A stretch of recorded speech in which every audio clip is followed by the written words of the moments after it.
This is my Physics 2211 Lab 2 report on motion of a falling object.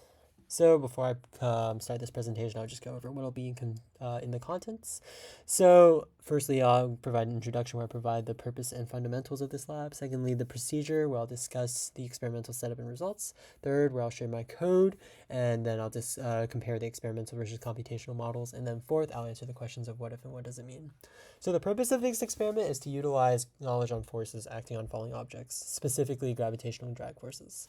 Additionally, two computational models, one featuring only a gravitational force and another featuring both gravitational and drag forces, are created to see how the model with gravitational and drag forces better lines up with the experimental data.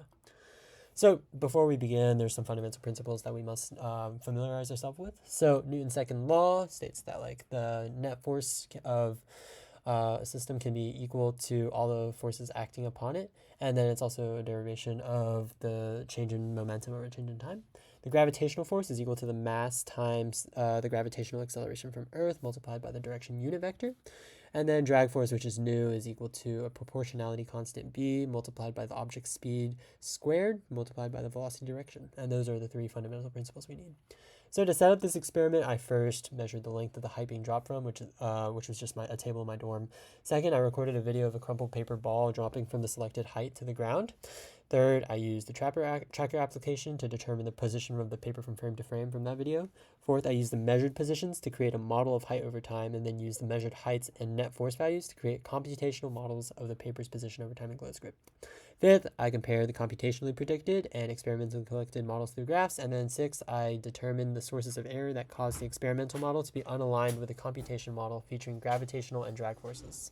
So here I just have a video on Tracker where I dropped the paper ball. It's pretty short, but there's just on the right here a chart showing the time and the displacement in the y component.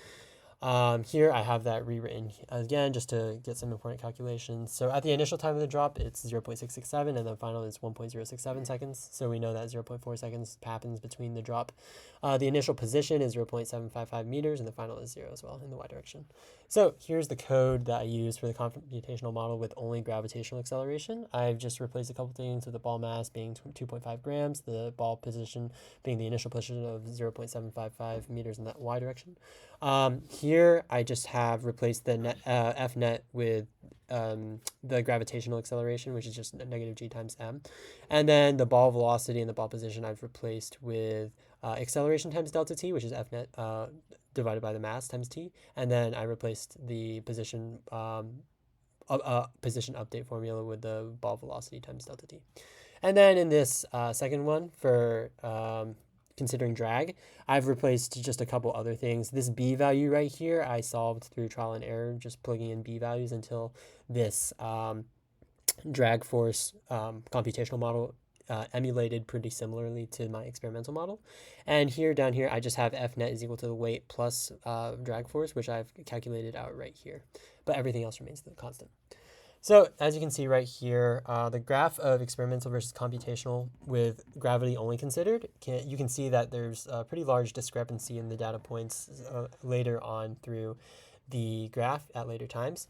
But with the experimental versus computation in gravity and drag, it's very similar all throughout, although there are some differences.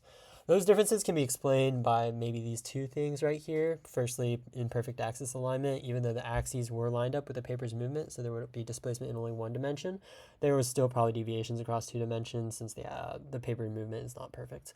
And then more likely than not, it was tracking errors where I didn't place the tracker consistently enough on the center of mass in the paper. To answer some of the further questions on which model predicted a terminal velocity, the model with drag predicts the terminal velocity since the magnitude of the slope for velocity versus time graph gradually lessens for the model with drag. But for the model without drag, the slope is constant. And the decreasing slope is indicative of a velocity reaching a steady point, aka terminal velocity, as can be seen from the left here. And then on the right, we have gravitational only where the slope is constant. And then to answer the second question, where if the terminal velocity would be the same if the object was thrown instead of just dropped from rest. No, the terminal velocity would be the same, and that's because terminal velocity is occurs when drag force is equal to the gravitational force, and that has nothing to do with an initial velocity being placed on it. And actually, an initial velocity would only hasten the object's drag force becoming the same as the gravitational force. As can be seen here in these two models, models where I increased the height but kept the drag forces the same. One model to the left here where there is no initial velocity, it bottoms out at about negative 4.2 meters per second. Now on the right, when I added an initial velocity of negative 1 meters per second, it bottoms out at still negative 4.2 meters per second. So the terminal velocity is the same either way.